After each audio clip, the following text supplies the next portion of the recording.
Welcome to Reddit family. Ever felt like your family took you for granted one too many times? This story's from Reddit about a man who spent years being the responsible one until his family pushed him too far. It's a tale of favoritism, hard choices, and finding the courage to walk away. Stick around, because this one might hit close to home. Let's call him Nathan. He's Paul, a freelance programmer living in a small town in Georgia, the kind of place where the air smells like pine, and everyone gathers at the diner on Sundays. Nathan's a twin, and growing up, he and his brother Caleb were as different as night and day. Caleb was the golden child. Athletic, charming, the kid who could do no wrong in their parents' eyes. He was the star of the high school football team, always surrounded by friends, always the center of attention. Nathan, on the other hand, was the quiet one. He loved books, computers, and fixing things. Whether it was a broken radio or a crashed laptop, he didn't mind being in the background. But he always knew he was second in his parents' hearts. Nathan's family wasn't perfect, but they had their moments. He remembers summer evenings in the backyard, his dad grilling burgers while his mom set the table, Caleb running around with a football, while Nathan sat on the porch, tinkering with an old computer his dad had brought home from work. He remembers the time Caleb broke his arm falling off a bike, how Nathan stayed up all night keeping him company, telling him stories to distract him from the pain. And he remembers the little things, like how his parents always clapped louder at Caleb's games than they did at Nathan's science fairs, how they'd buy Caleb new cleats while Nathan got hand-me-down sneakers. It wasn't that Nathan resented Caleb, he loved his brother. But the favoritism stung, even if he never said it out loud. Fast forward to 2024. Nathan and Caleb both graduated college on the same day.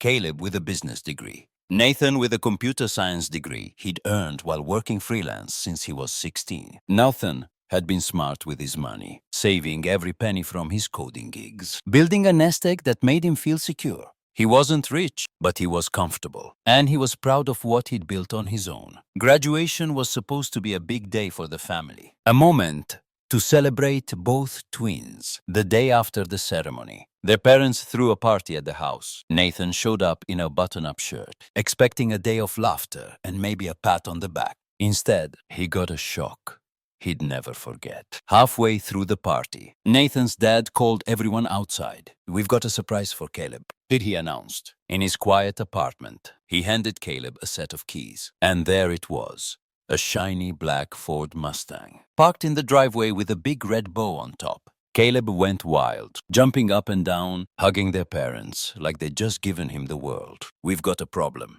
so Marcus says, his usual grin replaced with a frown. He slides a tablet across the desk, showing an article from a tech news site. A rival company, Apex Solutions, has just launched a new supply chain software, and it looks suspiciously similar to Crimson and Veil's flagship product. Ethan's stomach drops. Apex is run by a guy named Victor Lang, a shark in the industry, known for playing dirty. Ethan had met him once at a conference, years ago.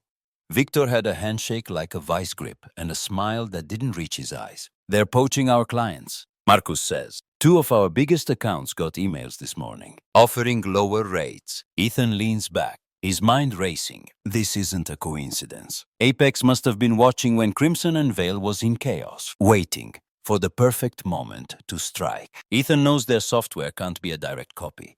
The patents are locked under his control.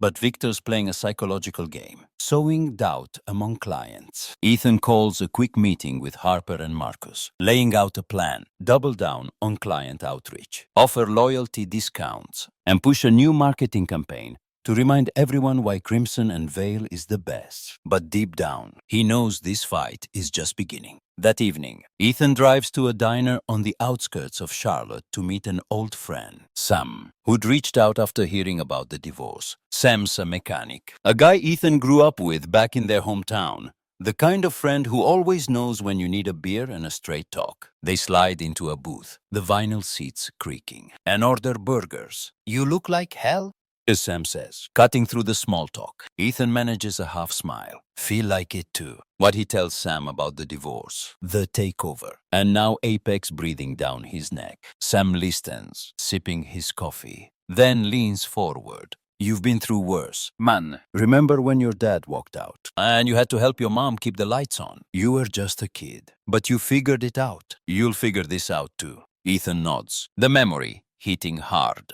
He was a teen when his dad left, and he'd taken a paper route, then a job at a grocery store to help his mom pay the bills. Sam's right, he's a fighter. But this feels different. I thought Clara was my partner, Ethan says, his voice low. Now I don't know who to trust. Sam claps him on the shoulder. Trust yourself. You've got this. For the first time in weeks, Ethan feels a flicker of warmth. Not from the diner's neon lights, but from knowing he's not as alone as he thought. The next day, Ethan's back at the office when Clara knocks on his door. She's holding a stack of reports, her face pale, but composed. I need to talk, she says, closing the door behind her. Ethan gestures to the chair across from him, keeping his expression neutral. She sits, setting the reports down, and takes a deep breath. I heard about Apex, she says. I think I can help. I still have contacts from our old deals.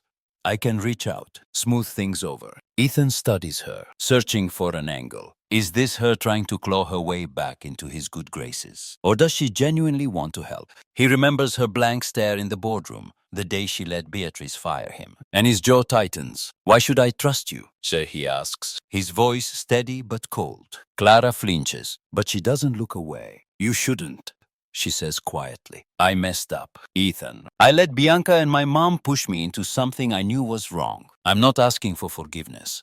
I just want to fix what I can. Ethan leans back, the mention of her mom catching his attention.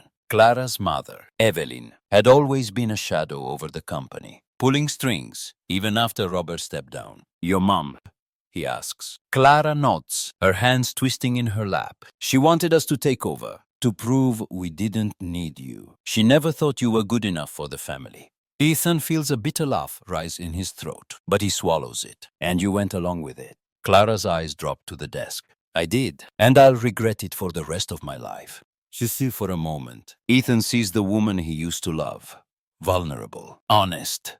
But the hurt runs too deep. I'll think about it, he says finally. But this doesn't change anything between us. Clara nods, standing to leave. I know, she says, and walks out, the door clicking shut behind her. Ethan spends the next few days digging into Apex Solutions, working late with Marcus and Harper to build a counter-strategy. They discover that Victor's been spreading rumors, claiming Crimson and Vale is unstable after the leadership shakeup. Ethan decides to go on the offensive. He sets up a virtual town hall with all their clients, laying out the truth. The company's stronger than ever. Sales are up, and the IP is secure under his leadership. He announces a new feature for their software, a real-time analytics dashboard he'd been working on in secret, and offers it free to loyal clients. The response is immediate. Clients flood his inbox with messages of support, and in two of the wavering accounts, recommit on the spot. But Victor doesn't back down. A week later,